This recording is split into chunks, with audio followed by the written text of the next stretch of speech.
Miss Agkawili, can you please share your takeaway? Wala siya? Okay, let's move on to Mr. Alawigan John Lloyd. Sir, excuse po. Nagpapabaksin po ako. Nagpa-vaccine ka. Okay, how about Opo. Antalan Excel? How about Antalan? Sir, Yes, go. Share your takeaways. Mr. Excel. yung sa difference between physical activity and physical fitness. Okay, what is the difference between these two concepts, your physical fitness and a physical activity? Sir, yung physical activity refers to movement produced by skeletal muscle at yung physical Okay. fitness is measurable state kagaya ng strength at endurance. Okay, measurable state of strength and endurance. Okay, listen. When we are talking of physical activity, physical fitness, and exercise, these three concepts actually is very different each other, but they are interrelated and they are correlated when it comes to our health. Tandaan nyo yun ha, magkakaiba silang konsepto, magkakaiba yung mga konsepto na yun, they are interrelated and connected to each other. Okay? Remember, when we are talking of physical activity, this is any bodily movement that requires effort and energy. Okay? Meaning, ginagawa mo to every day is part of your routine. That is your physical activity. When we are talking of exercise naman, this is a planned program. As I mentioned before, ginagawa mo siya in a series or in a set or in a cycle. And this is repetitive. Okay, inuulit mo siya in a certain period of time or naka-plan siya, for example, MWF. That is your exercise program. Okay, when we are talking of physical fitness, this is the measurement or the quantification of your level of fitness. When we are talking of level of fitness, kasama dyan yung tinatawag nating SRF and your HRF. When we are talking of SRF, this is the skill related. And your HRF are your health related. Okay? Thank you for sharing that, Mr. Antalan. Now, let's move on to Ballesteros. Ballesteros. Joseph. Nandito ba siya? Absent. Okay. Let's move on to Batin Jerry. Wait lang. Who's your class secretary? May I know who is the class secretary? Sir, raise po. Okay, Reyes. Arias, can you please check the attendance? Yes, sir. Okay, thank you. Go Batin. Batin Jenny. Nandito ba siya?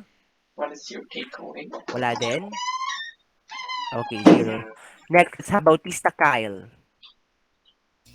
Yes, sir. Okay, go Um, Bautista. sir, yung takeaway ko po dito is yung different age groups po is iba-iba po Okay. yung kailangan na level ng physical activity. Yung Okay. iba-iba po yung duration and such. Okay, very good, no? Sa tingin mo, Miss Bautista, ano yung factor kung bakit iba-iba yung duration, iba-iba yung intensity na dapat ibigay or gawin according to the age range? Ano kaya yung Um, mga s- factors? sir, syempre po yung halimbawa po yung sa mga infants, ganun po, sir, hindi naman po nila kaya yung same as mga teenager, ganun. So, parang, sir, nakabase po sa physique po siguro, Okay. kasi po pati yung sa mga older adults, yung mga 65 above, ganun po, sir, hindi naman na po nila kaya yung mga ginagawa nila dati. So, tapos yung sa health din po, yung um, sa health related din po kasi hindi po pwede yung ini-strain yung katawan ng mga ibang age groups tulad po sa mga Okay. bata at mga matatanda. Okay, that's very good. Very good, Miss Bautista. Actually, what Miss Bautista is referring to is when it comes to the development. Okay? When I'm talking to development, it's about the development of their bones, the development of muscles, development of interest, motivation. Kasi remember this the level or the bone development of a child, for example, in the age of 8 to 10 is different from the development of the bone of ages between 20 to 25. Also, different din yun dun sa bone development na nung nasa late 30s, late 40s, or late 50s or 60s. No, that's why we depend or we actually use this factor in creating your own plan, your own program. Hindi pwede na parehas o ng duration or ng level of activity yung nasa developmentally appropriate. When I'm talking of developmentally appropriate, dapat yung gagawin na activity ng isang individual na yan ay appropriate sa kanyang physique. Tama yung mention ni Miss Bautista, appropriate sa kanyang physique at need dapat ng katawan. When I'm talking to need ng katawan, ano ba yung kailangan ng katawan mo? Ano ba yung shape ng katawan mo? At ano ba yung kailangan mong i-improve? Okay, yun yung mga factor na kailangan i-consider. Okay? And also, when it comes to duration, as mentioned by Miss Bautista, ang kailangan i-consider sa duration ay yung level ng intensity ng program. Okay, when it comes to the level of intensity, papasok doon yung tinatawag na duration, yung time natin. So, isihin kung mas mataas yung level ng intensity ng activity, meaning mas mabilis mo dapat siyang gagawin. Kasi nga, mas kailangan niya ng maximum force at effort. Compared dun sa moderate and sa low intensity. Kapag low intensity yan, meaning you can actually perform that activity for a long period of time. Kasi hindi naman niya kailangan masyado ng energy or ng effort. Kasi nga, low lang siya. Example here are brisk walking, yung mga light walking, those are examples of light intensity. When we are talking of yung medyo high na yung intensity niya, ito na yung mga talagang na-observe mo na yung experience lack of oxygen, nahihingal ka. Yung term natin last time na oxygen depth, doon pumapasok yon. Okay? Kapag masyadong mataas na yung kapag high intensity na yung mga program. Okay? Thank you for that, for sharing that, Ms. Bautista. When it comes to the age range. Tandaan niyo, no, yung mga factors na nakaka-apekto doon ay, yun nga, sabi ko kanina, level of interest, level of motivation, yun yung mga factors na pwede maka-apekto in choosing what program they need. And also kung ano ba yung kailangan ng katawan natin. No, yun yung mga kailangan i-consider. Listen, in also selecting your activity, hindi pwede na pipili ka lang or manonood ka lang sa YouTube kasi feeling mo ito yung gusto mo or ito yung kaya mong gawin. So that's why meron tayong mga gym coach eh. Meron tayong mga fitness coach, mga running coach. Kasi meron silang, actually meron silang mga sinusundang plan. May mga specific plan doon na ina-align nila sa fitness mo at sa kailangan ng katawan. Mali kasi yung ating conception ng weight loss. No? Sometimes kasi we are always hearing this, kailangan kong magbawas ng timbang. Mali yung concept na yun. The concept there should be, I need to lessen or I need to lose my body fat.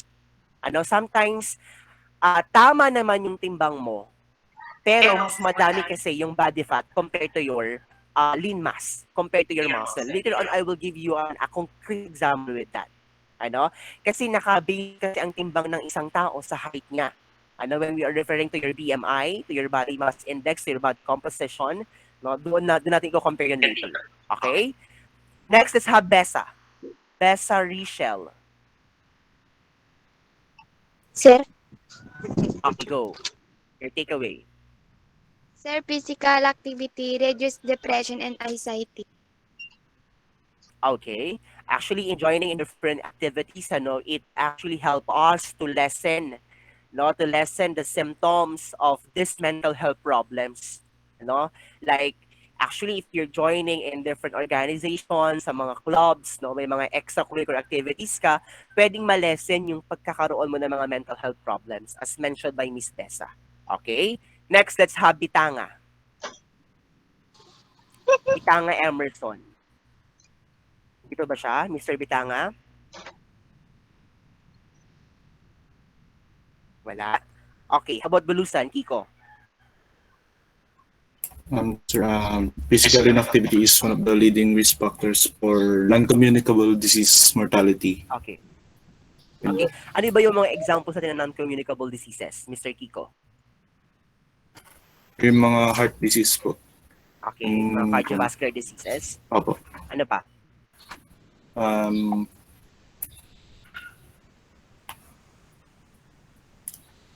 yung mga cancer, sir? Yeah, cancer, diabetes, okay, those are examples of NCD, Actually, according to research and according to their result of some of the researches, one of the main cause now of death in the world, no, it's about physical inactivity. Kasi sometimes kapag ang isang tao ay hindi active, one of the risk factor there are pwedeng maging obese siya. No? And when it comes to obesity, masyadong mas madami yung ating mga subcutaneous fat at mga visceral fat. No, kung mas mataas yung mga non-essential fat mo sa katawan, may mga tendency doon na pwede kang magkaroon ng mga NCD, ano, or ng mga ibang sakit na to. No, kasi sometimes ang mga root cause noon ay it's because of physical inactivity. Sabi niyo nga kanina, because of this, uh, nagkakaroon tayo ng mga mental health problems. No, kapag hindi tayo nakakapag-engage sa mga active physical activity. At according also to research, that one root cause of cancer is actually stress. From stress, ano, from negative stress. Ano, kasi when we're talking of stress naman, it's either you stress siya or distress. Ano, it's either positive siya or negative. Ano, but sometimes most of the cause of cancer is because of negative stress. Ano, negative stress dala yan ng iba't ibang factors. Okay? But the main cause there sometimes is all about physical inactivity. No, because of this simple problem, pwede siyang mag-root into other non-communicable diseases as mentioned by Kiko kanina. Okay? Next, let's have Mr. Kaasi, Richard. Dito ba si Kaasi? Well, sir. Wala? Okay, how about Kabasag Angeline? Kabasag? Wala din siya. Okay. How about Yeah, Cadiz sir. Julie? You wait for your name, Mr. Yuzon. Cadiz. Wala. Caliboso. Wala din. How about Katolos? Ayaw mag-share. Okay. Listen na, in terms of our oral recitation, nagbibigay ako ng grade dito. 10 is the highest and 0 is the lowest. Okay? Kapag wala ka nasabi, meaning that is 0. Okay, next, let's have Cipriano Chloe. Chloe? Ayaw mag-talk. Okay. How about Colado? Collado? Sheena?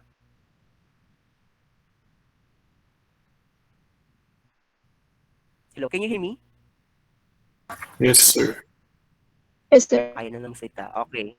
Okay, thank you. How about Cristobal? Wala din to. How about Kuntapay? Gumiran? Laman? Giancarlo? Yes, sir. Okay, go. Sir, sa physical activity po is marami pong benefits na pwede makuha po. Okay, aside, what are those benefits? Can you mention some, Mr. Laman? Sa regular physical activity, sir, pwedeng ma-improve yung muscular and cardiorespiratory fitness natin. Yung mga buto po natin, Okay. sir. At saka yung puso, sir, ganun po. Saka makakaiwas din Okay. po tayo sa mga sakit. Okay, actually, when we engage into different physical activity, we are actually referring here active, not the passive one. Kasi when we're talking of physical activity, it actually divided into two concepts. Whether you are engaging in in an active activity or passive activity. Okay? Kapag sinabi nating active yan, these are more on activity that is require energy and effort. Kapag passive yon, no movement at all. Pero still, that is considered to be physical activity kasi may movement pa din. Kaso hindi lang siya active. Okay? In engaging in active activities, actually, it has so many benefits in the total development of an individual. Ang kanyang benefit doon ay the total well-being. Ano, it's holistic kasi. It has benefits in terms of your physical aspect, emotional, mental, social. Ano, that's why it's holistic activity. Ano, marami siyang pwedeng maging benefits sa'yo. Okay? And sometimes, this benefit can actually help you to lessen the risk factors of these different NCDs or different health problems na pwedeng may experience on the future. Okay? Thank you for sharing your takeaways. I think we end with that. Now let's move on with our topic discussion this morning, all about physical fitness and exercise. But before that, I would like first to reiterate our learning competency for this morning. Of course, we will discuss the different benefit of physical activity, physical activity, physical fitness, and exercise. And we also identify the different components of physical fitness and the way each component actually affect our wellness. Last time I mentioned to you, wellness is the quality of living.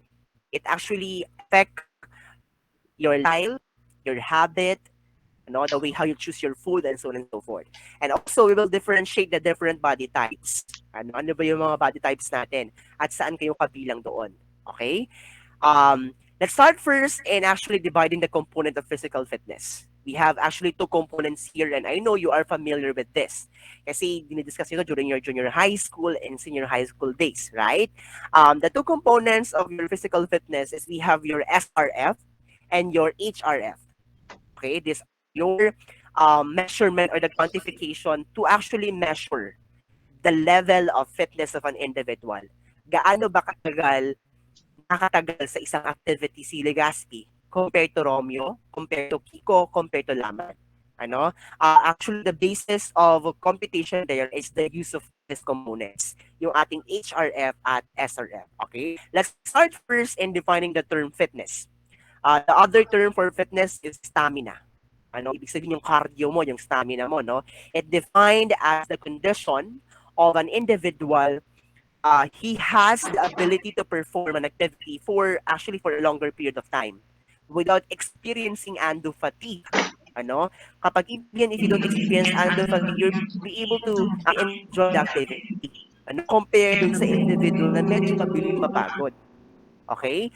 Ang indication diyan kung bakit mabilis mapagod ay hindi siya sanay sa mga activity or meron siyang mga iba't ibang problem when it comes to health, like asthma or may sakit sa puso, kaya medyo mabilis mapagod. Okay, that is your physical fitness.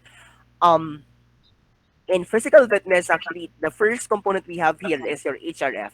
It refers actually to the total body of an individual. Okay, the first component we have in HRF is your cardiovascular fitness.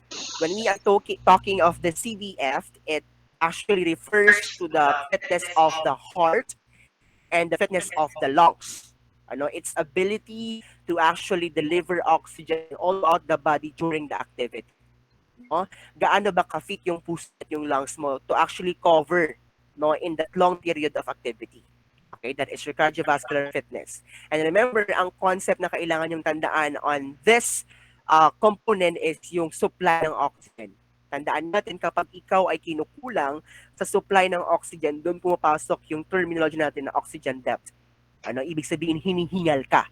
Hindi kayang mag-supply ng circulatory system ng oxygen or hindi kayang i-maintain ng katawan mo or ng system mo yung activity. Okay, that is your cardiovascular fitness. Next one is, actually it's important that we need to measure or to count our heart rate before and after the activity. Okay? Before the activity kasi, resting heart rate na dapat ang normal dyan ay 60 to 100 or 60 to 90, I guess. 60 to 90 is the normal resting heart rate. That is the normal. After the activity, actually, may bibilis yan, depending on the intensity. Bakit ba kailangan natin laging measure nating heart rate? Kasi yung indication kung healthy ba yung puso natin or hindi. Okay, that's the indication there. Actually, mas mabagal kasi yung resting heart rate ng mga athlete. Bakit mabagal? Kasi sanay sila sa mga, how do you call this? Sa mga cardio training, sa mga circuit training. Sanay sila sa mga ganun kasi ng training. That's why mas mabagal yung kanilang resting heart rate. Kapag kasi medyo mas mabagal yung heart rate, yung resting heart rate mo, actually may mas tendency doon na mas makakatagal ka sa mga cardio activities. Yung mga cardio activities na talagang paguran. For example, you're doing like 3-kilometer running every day, regularly yon. Actually, a good exercise for you to be able to increase your cardiovascular fitness. Okay? And the next one is we have your muscular strength and muscular endurance. Tandaan natin for muscular strength, and you're actually giving here a maximum effort or you produce effort. You produce effort in lifting something. That is your muscular strength. And for endurance naman, it actually talks about time. For example, kapag ikaw ay nag-weightlifting or nagba-barbell ka, kung gumawa ka ng, for example, nagba-barbell ka for about 10 minutes or ilang repetitions or ilang cycles, Kung kaya mong gumawa ng 5 cycle in just 1 seat, then that's good. Kasi kaya mong i-maintain yung endurance mo ng muscle mo. Ano kaya niyang i-maintain? For example, you're doing a planking, or you're doing a push up for how many times, for how long. No, actually, ang mini-maintain mo doon ay yung iyong muscular strength and muscular endurance. Ano ba yung mga example natin ng test to actually measure your strength and endurance of your muscle? Okay? The first one is we have push up. This is common naman, a common activity, but actually this is helpful. Helpful siya to actually measure the strength and endurance of your muscles, especially the upper extremities. No? If I'm talking of upper extremities, ito yung mga muscle from your biceps, your triceps, your chest muscles, your deltoid. No? This is a good activity to actually measure your muscular strength and endurance. Hello, can you still hear me? Yes, Yes, sir. sir. Okay, continue. Yes. Next, we have your planking. No, still same siya ng push-up. The basic planking is still ganun din. No, it actually increase the level of strength and endurance of your upper extremities. Okay, we have your basic planking there. That's why nag-discuss ako last time sa inyo about our muscular system and your skeletal system. It's because we need to know kung ano yung gusto nyong i-target. Kung gusto mong i-target yung upper muscles mo, kailangan mong mag-select ng activity na pwedeng mag-improve dun sa mga muscles na yon. Doon papasok yung terminology na hypertrophy. The term hypertrophy. If you want to develop your muscles on the upper extremities, then kailangan mong mag-select ng mga activities na pwedeng makatulong doon. Okay? And the next one is we have flexibility. Actually, si flexibility yung mahirap i-maintain. Doon papasok yung concept kanina ni Miss Bautista na age range. Kapag bata yan, actually mas flexible pa yan eh. Mas kaya pang i-perform yung mga activity kasi flexible pa yung katawan. Compare dun sa mga matataas na or may edad na. Okay, when you're talking of flexibility, tandaan nyo dyan yung konsepto na stress, ay no stress, and pain-free na paggalaw ng joint movement. Okay, ibig sabihin kapag ginagawa mo itong isang joint movement na to, wala kang na-experience na pain or stress. Kapag wala, meaning flexible ka pa. Kaya pa ng joint mo i-perform yung ganong klase ng movement, na wide movement. Okay? That's why last time, we mentioned the different types of joints. We also mentioned the different movement of this joint. That's why I gave you that foundation para alam natin kung hanggang saan ba yung kaya ng ating mga joint and kung ano ba yung level ng flexibility natin. Okay? Now, the question here, kapag ang isang tao ay medyo developed na yung kanyang mga muscle, mas mababa yung kanyang flexibility. Why? Kasi mas nako-cover ng muscle yung mga joints, mas nako-cover ng muscle yung mga how do you call that? Yung level ng movement. No? Kaya i-observe niyo sometimes kapag medyo ano bang termino doon sa mga nag-gym? Bodybuilder. Yung mga bodybuilder, hindi, may mga term sila. Pag bangul-bangulan, alam niyo yung bangul-bangulan? Yung mga muscles niya ay well-developed, malalaki, di ba? Yeah, pag observe niyo yung mga malalaki ang muscle, hindi na kayang actually mag-rotate ng ulo or ng katawan, ng ulo or ng hips. Kapag tinawag sila from the back, they actually rotate their whole body. Parang ganito, they actually rotate their whole body. It's because hindi na flexible yung ibang joints sa taas. Why? Kasi sometimes nagfo-focus sila more on muscle gain, more on muscle development. Sometimes ang pinofocus nila it's more on weights, not into stretching. Kaya importante po kapag ikaw ay nag-gym, importante yung roll up natin. Ano ba yung tinatawag nating roll up in terms of your exercise? Yung roll up natin meaning you do your warm up. It's either you are doing your dynamic or static warm up, and then you do some stretching.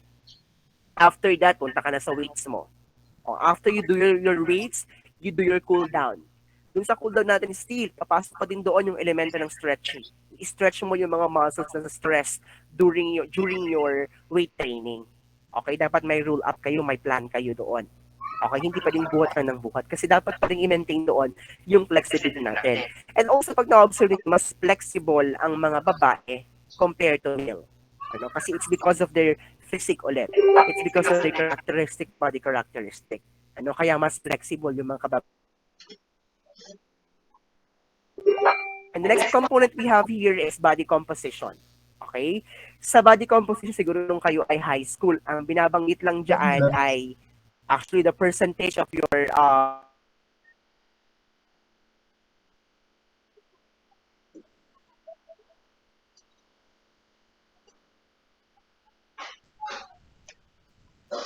hello? Hello? Hello, sir. Na- Nawala ba ako? Topic, sir. Yes, sir. Sir, Nawala ka. nawala saglit, sir. Okay, saan ako nawala?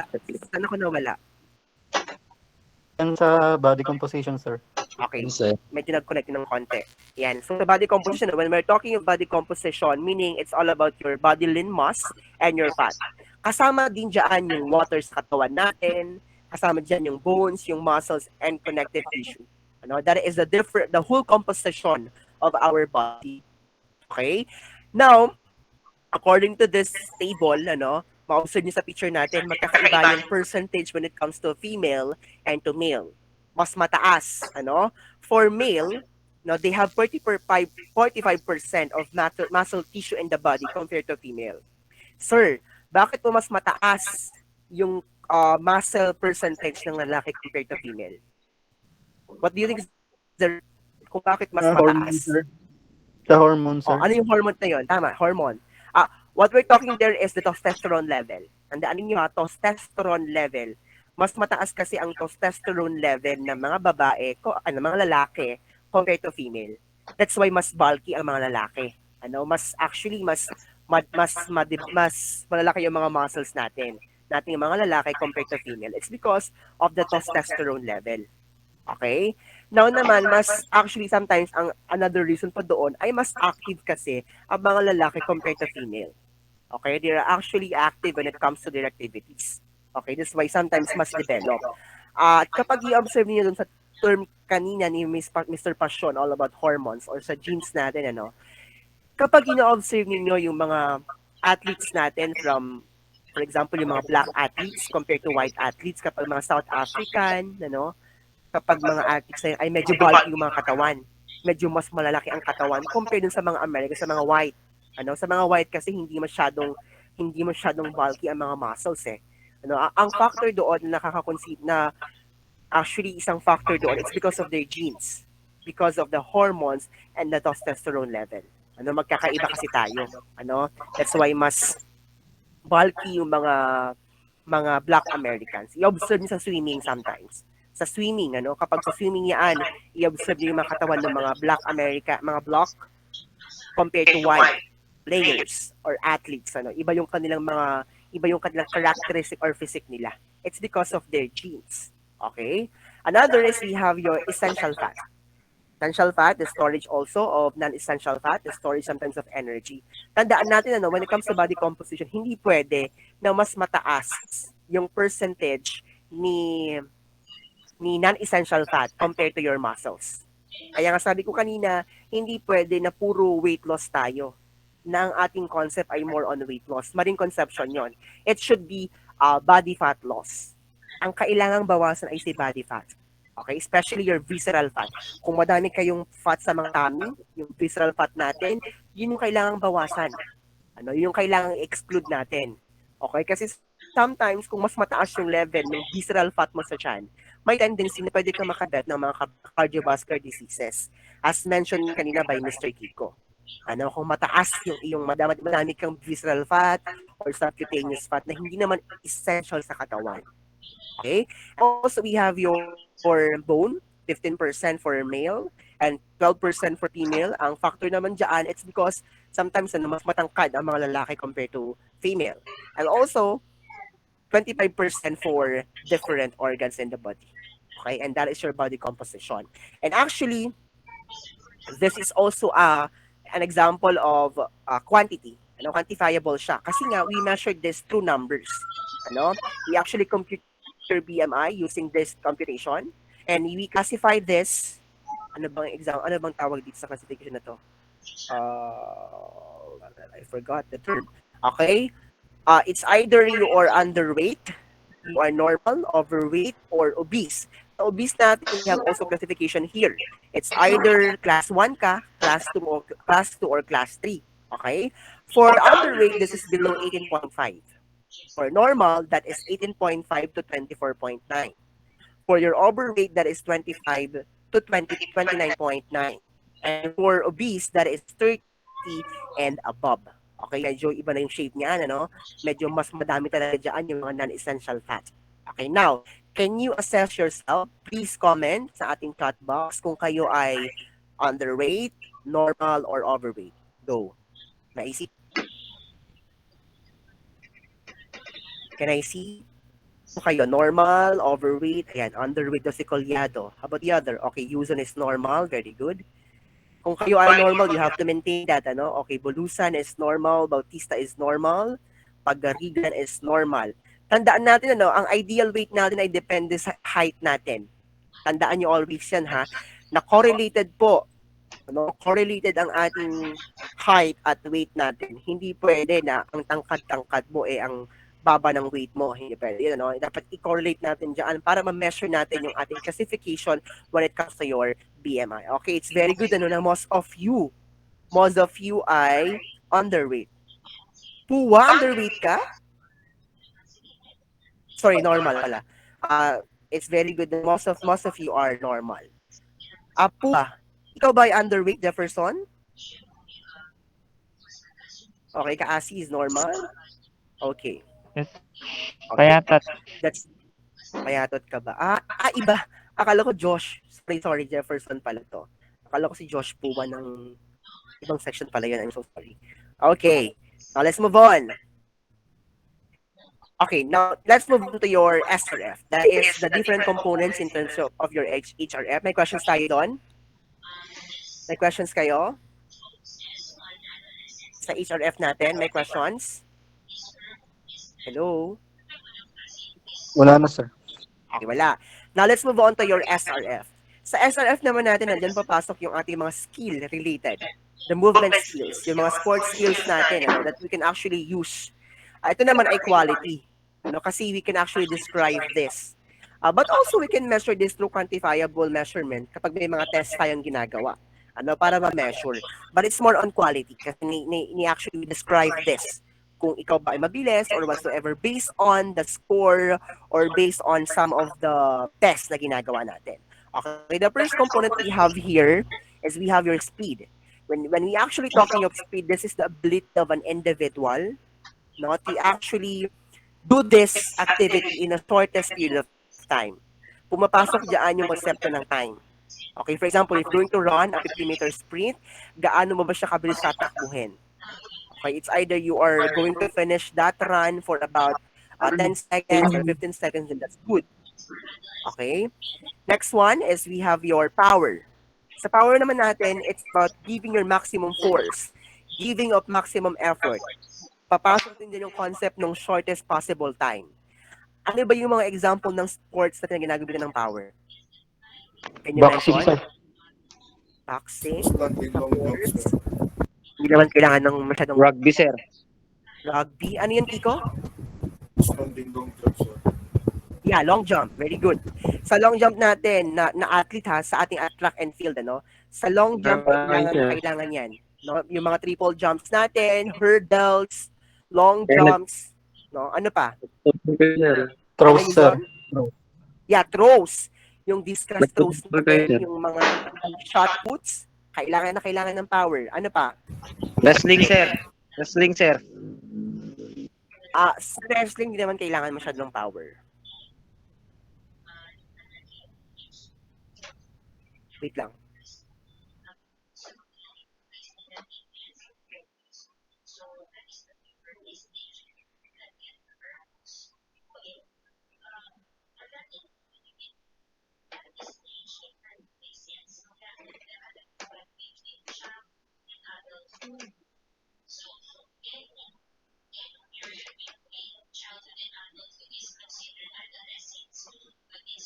Okay, let's continue.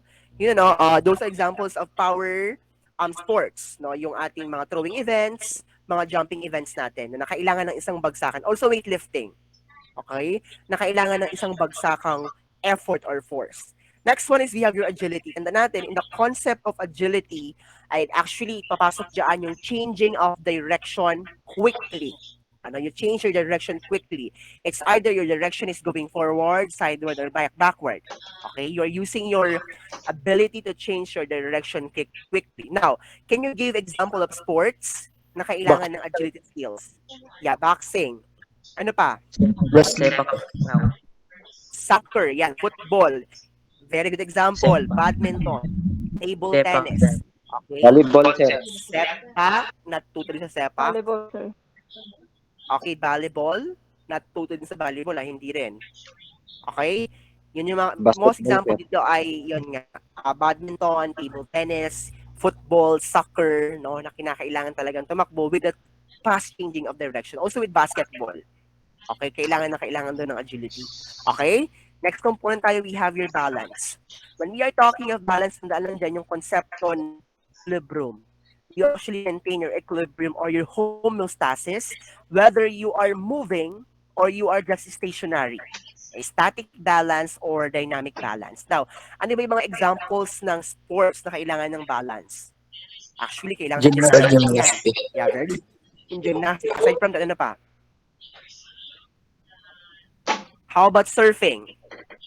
Sa surfing, kailangan na kailangan. Sa hockey, kailangan na kailangan. Okay? Also in basketball, kailangan din ng balance. Also with running. Ano? Even though you are just moving, actually, you are actually using your equilibrium there. You're actually maintaining your equilibrium. Okay? Another is you have your coordination. Ang konsepto naman sa coordination is that you actually using your different senses one at a time. May sense of sight, sense of hearing, it's like coordinated siya in one activity. For example, in basketball, if you do your passing, dapat lahat ng signals sa paligid mo ay connected sa'yo. Okay? And also, the last one is you have your reaction time. The concept of reaction time, we have here stimulus and your response. Si stimulus natin, it's either a noise, a sound, or a signal. Response ay magiging response mo on that certain stimulus. For example, in running, bago ka tumakbo, kailangan mo nang hintayin yung bang ng pistol. Yung bang ng pistol, yun yung stimulus. Ang response mo doon ay yung pagtakbo mo. Also with swimming, bago ka mag-dive, bago ka tumalon, kailangan mo manghintayin yung signal ng referee. Also with volleyball, bago ka mag-serve, bago ka hintayin mo muna yung stimulus, yung signal nung referee. Also with basketball, ganun din.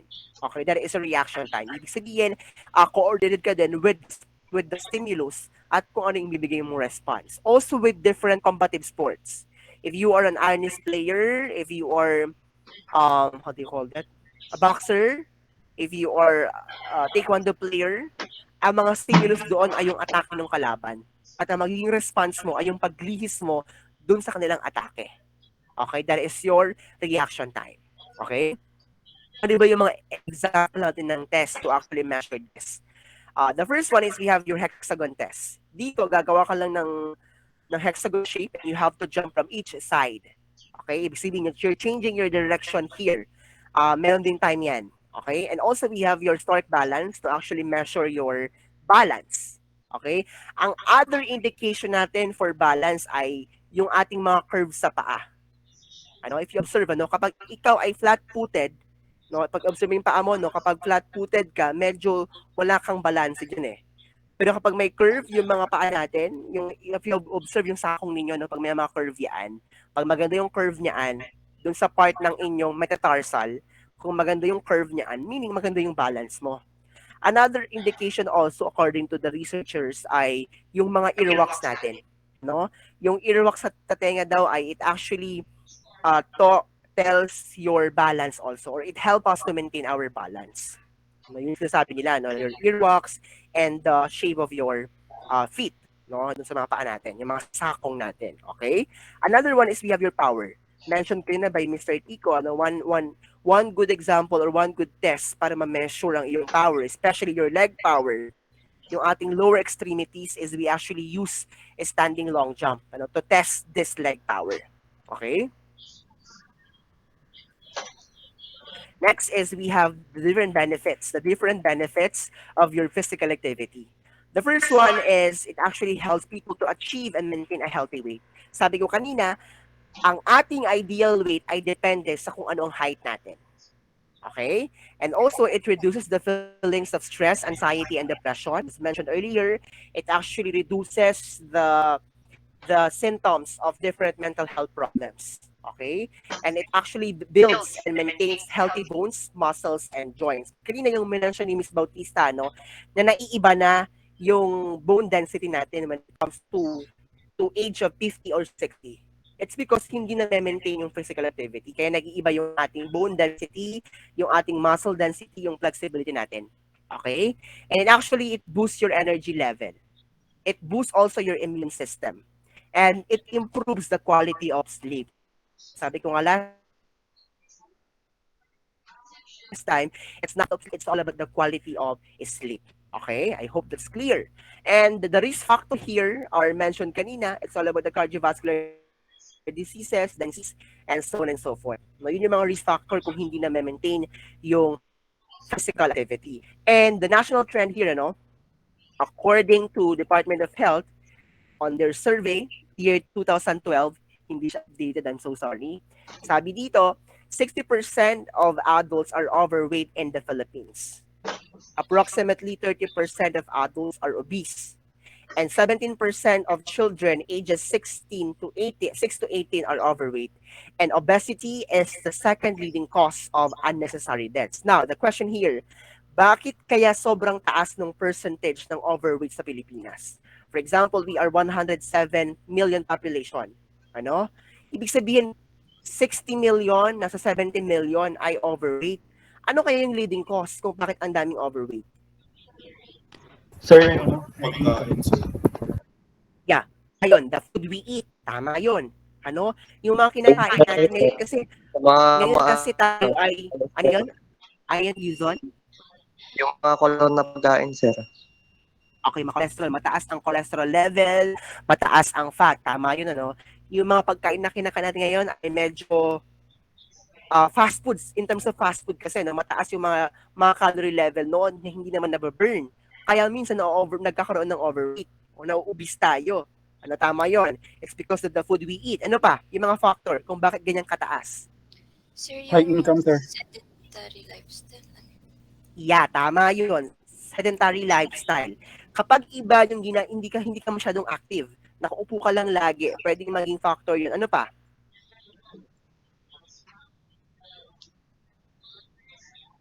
High income? O sige, kapag high income daw, maraming pambili ng pagkain. Also with the advancement of technology, yung advancement ng ating mga infrastructure, isa din yan sa mga key factor.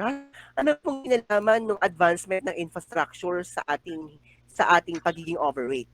Remember, ano, nung wala pang mga escalator, nung wala pang mga elevator, nung wala pang mga sasakyan, actually people are do biking.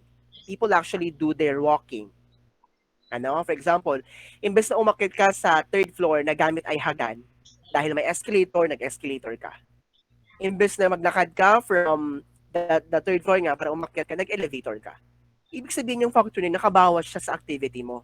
No? Nakabawas siya. Or for example, imbes na maglakad ka from gate hanggang sa classroom mo, nag-tricycle ka. O doon nabawasan ulit yung activity mo. And actually, kapag nababawasan ang ating activity every day, pwede ang tendency nun ay hindi na burn yung calorie. Ano? Hindi na burn yung calorie. Dapat kaya isa sa mga key factor dyan kung bakit nagkakaroon ng overweight at tumataas yung percentage o yung total population ng overweight, it's because nababawasan din yung ating time na inaalat natin sa ating mga activities.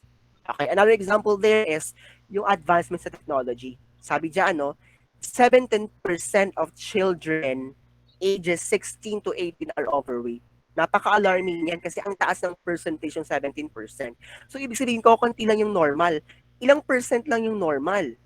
Ano? Bakit kaya 17% of the children are overweight? Kasi nga ngayon, mas nakatutok ang mga kabataan sa paglalaro ng mobile games, sa pag-focus sa panonood ng TV. Sabi nga ni Bautista, they are living a sedentary lifestyle. Ano? Kaya nababawasan yung kanilang activity. Hindi sila active. Compare before, ano, during my generation, during my time, we are actually active. Ano? I am actually playing on the forest. And actually, ang aking playground ay sa mga irrigation. Ang playground ko nun ay sa mga farm, sa mga bukid. We're actually playing on that field eh. No? Kaya active yung aking generation. No? Ang laro namin before ay magkaiba. We do actually different larong lahi, we do patintero, nagbabaril-barilan kami.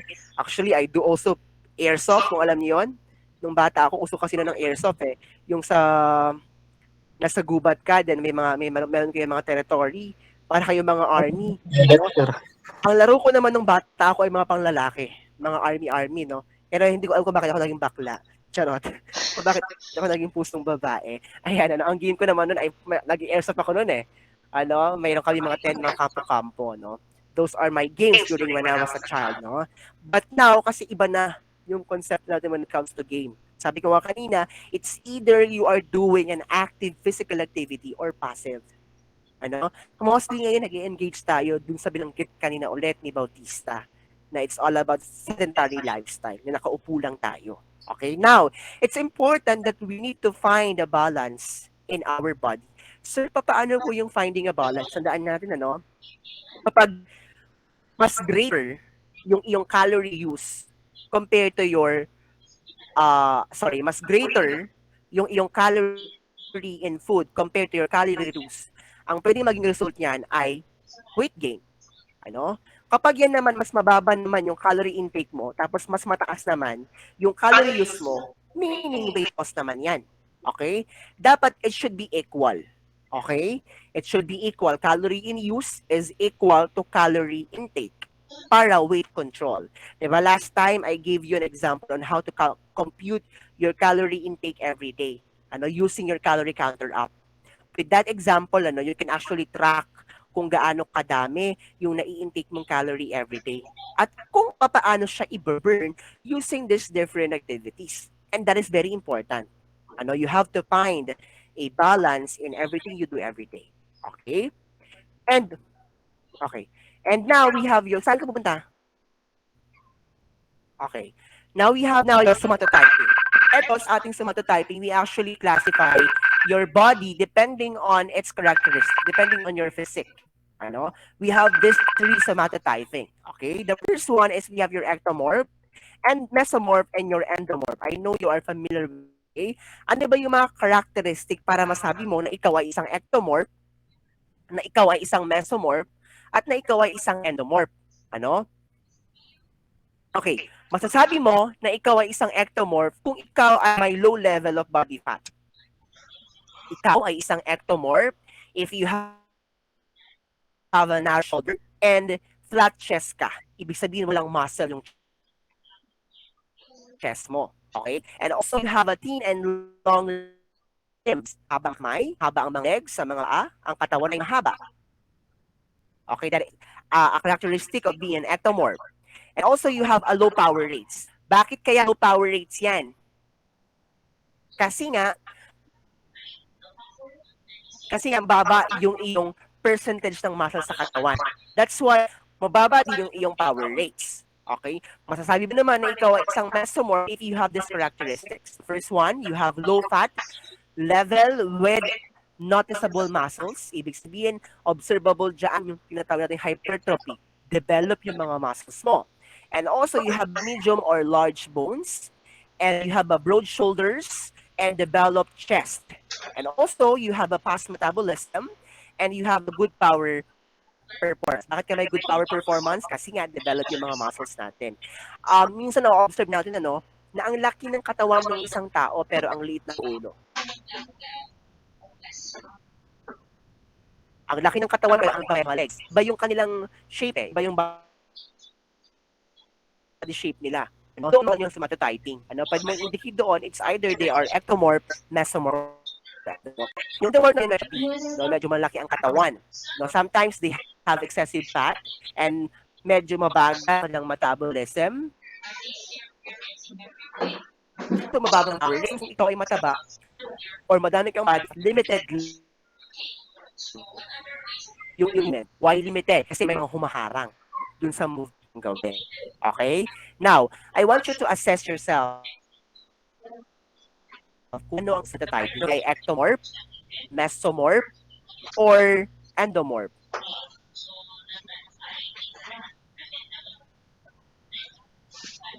Yan, Kapag ectomorph yan, meaning kayo ay payat, ha? Payat na matangkad ng mga existing ectomorph. Mesomorph ka naman, ikaw ay medyo sakto lang, katamtaman. Okay, so most of you are more. Sige, patingin. Ayan. Now, kung ikaw ay ectomorph, anong kailangan mong gawin? You have to develop na para maging mesomorph ka. Ano, ibig sabihin, mag-weight gain ka kung kinakailangan. You do your weight training kung kinakailangan. Mag-engage ka sa mga active activities kung kinakailangan para actually ma-achieve mo yung mesomorph na tinatawag natin. Okay? Ano ba kasi yung mga negative or disadvantages ng pagiging isang mesomorph? Yun nga, nabanggit ko kanina, mababa yung kanilang power level. Okay? Mababa yung kanilang power performance in terms of the activity. Okay? Dito, for in our topic discussion, sabi dito sa ating image sa figure, my doctor told me to keep in shape. Well, this is my shape. That's why I keep it. Dito pumapasok yung concept na nabanggit kanina ni Miss Bautista. The man here in this figure, actually, he is living a sedentary life.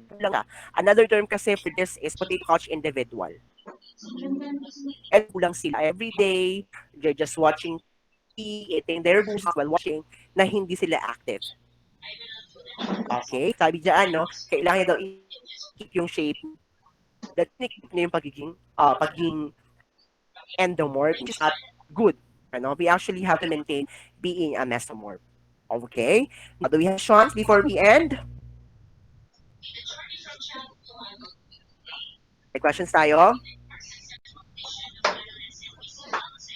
May gusto ba kayong i-clarify? Okay, good. Now, okay, before we end, I would like first to give you your activity for this week. Your activity number 4 and activity number 5. Okay, let's start first with your activity number 4. Tandaan natin, dito po sa ating activity ay hindi pwedeng edited. Hindi pwedeng i-cut-cut yung per test. Pwede i-collage, pwede yung pagsama-samahin yung activity 1 to 5, pwede, pero hindi siya pwedeng i-cut yung inyong activity 1, 2, 3, and 5. Okay? For age between 10 to 8, no? Hindi rin pwedeng parehas sila nung nasa 20 to 15. Kasi magkakaiba sila ng level of development. Okay?